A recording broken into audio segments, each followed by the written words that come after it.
Bienvenidos al mundo bizarro de Gato Bizarro. Hace un par de semanas cubrimos el trono de Atlantis y esa basofia llamada The New 52. Hoy veremos uno de los pocos juegos decentes del superhéroe más antiguo en la historia de la humanidad.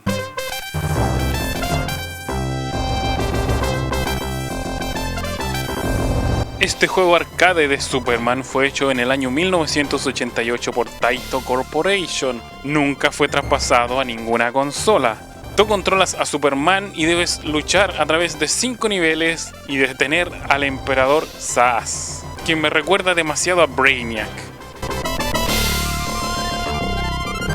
Pueden jugar 2 personas en la máquina. El primer player es obviamente Superman y el segundo player es un Superman rojo que se parece demasiado a Shazam.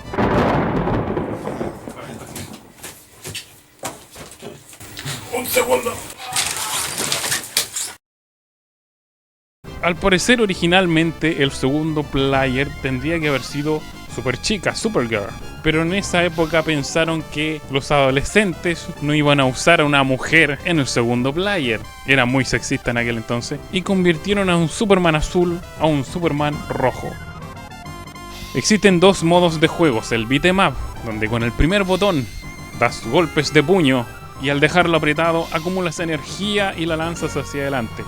¿De dónde salió eso? No tengo idea, porque en ningún cómic de Superman existe eso. El segundo botón es para dar golpes de pie, patadas, y vendrían a ser los golpes fuertes. El otro modo de juego es un shooter horizontal de izquierda a derecha. El primer botón sigues pegando golpes de puño y al acumularlo lanzas un rayo de energía. Y el segundo botón lanzas la visión de calor de Superman. A medida que va pasando el juego, obtienes diferentes cristales, que vendrían a ser los ítems del juego.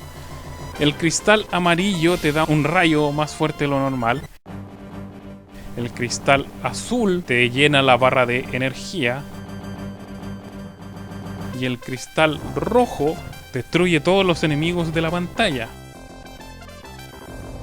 El juego se divide en 5 niveles que representan la escalabilidad del juego. Empiezas en Metrópolis, primer nivel. Derrotas al primer jefe, que vendría a ser una nave alienígena pequeña del emperador Zsasz. El segundo nivel es San Francisco, donde nuevamente tenemos como jefe a una nave alienígena. El tercer nivel es Las Vegas, donde puedes entrar al paraíso por menos de $5. El cuarto nivel es Washington DC, y cuando superas al jefe, viajas directamente al espacio, a la nave principal, la nave madre, donde se encuentra el emperador Zsasz. Aunque lleva el nombre Superman, ninguno de los enemigos que aparecen en este juego son del universo DC. Incluso me atrevería a decir que muchos enemigos que aparecen en este juego son parodias a personajes de Marvel. Una de las curiosidades del juego, además del Superman comunista, es que este juego es el único en tener la música original de John Williams, creada para la primera película Superman donde participa Christopher Reeves.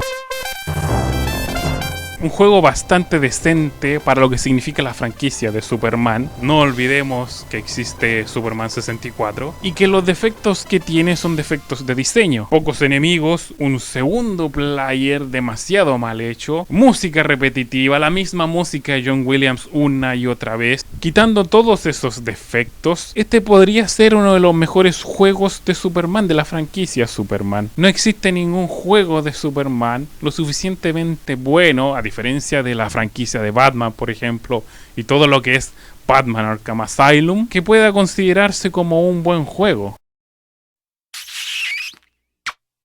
Yo los veo la próxima semana con el siguiente especial de Detective Comics en el mundo bizarro de Gato Bizarro.